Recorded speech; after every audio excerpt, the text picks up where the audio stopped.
હાર્દિક સ્વાગત છે અને આ 10 દિવસની 12 દિવસ દરમિયાન યાત્રામાં અમારો છેલ્લો દિવસ છે અને છેલ્લા દિવસની યાત્રામાં અમે જોઈએ અમારા યાત્રિકો એકદમ કેવી ફેસિલિટી સાથે એમ જમી રહ્યા છે, ભોજન ગ્રહણ કરી રહ્યા છે. જો આ અમારા આશાબેન છે, સૌમ્યભાઈ છે. સૌમ્યભાઈ કેમ છો? બરોબર. કેવી યાત્રા દિવસ દરમિયાન તમને મજા આવી? બહુ મજા. 10 દિવસ કેવા રહ્યા? મજા જ આવી ગઈ. એમ ને? ઘર જો જેવું મિત્રો લાગતું. ઘર જેવું લાગતું હતો. અચ્છા, આ તો જો આ ઘર કરતાં પણ વધારે ફેસિલિટી લાગે એવું છે. જો બરોબર. એમ જો બરાબર. શું હતો મેન્યુ આજનો? ગટ્ટેની સબ્જી, રાઈસ, રાયતું ને રોટી, છાશ. આજનો મેન્યુ કેવું લાગ્યો તમને? બહુ જ મસ્ત. યાત્રામાં આવવું જોઈએ ને? તો તમારા ફ્રેન્ડ્સ સર્કલ મિત્રોમાં તમે શું કહેવા માંગશો? આ બધું બહુ મિસ કરે છે. પૈસા બચાવવા કરતાં ફરી લેવું વધારે સારું. જીવનમાં ધક્કો ખાતો જોઈએ, ધક્કો ખાઈ કે વસૂલ કરવા માટે યાત્રા કરવી જોઈએ ને, કરવી જ જોઈએ. એન્જોય કરવી જોઈએ ને. અશ્વિનભાઈ શું કહેશો? બે શબ્દો તમે. મજા મજા આનંદ ને? આનંદ.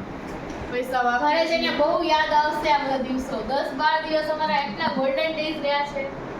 ખૂબ સરસ. તો મિત્રો બધા યાત્રિકો એકદમ આનંદમાં છે અને આ અમારી રૂમની ફેસિલિટી છે, આપ લોકો જોઈ રહ્યા છો.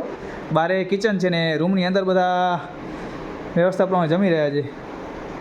અને આપણે બસ આ ફ્રેશ થઈને આવ્યા છીએ. આપણે હવે ભોજન ગ્રહણ કરશું. તો જોતા રહીજો, જોડાયેલા રહેજો. ને અમારી સંગે યાત્રામાં જો આશાપુરા યાત્રા સંઘ સબસ્ક્રાઈબ ના કરી કરી દેજો. મારી યુટ્યુબ ચેનલ સપોર્ટ દેતા રહીજો.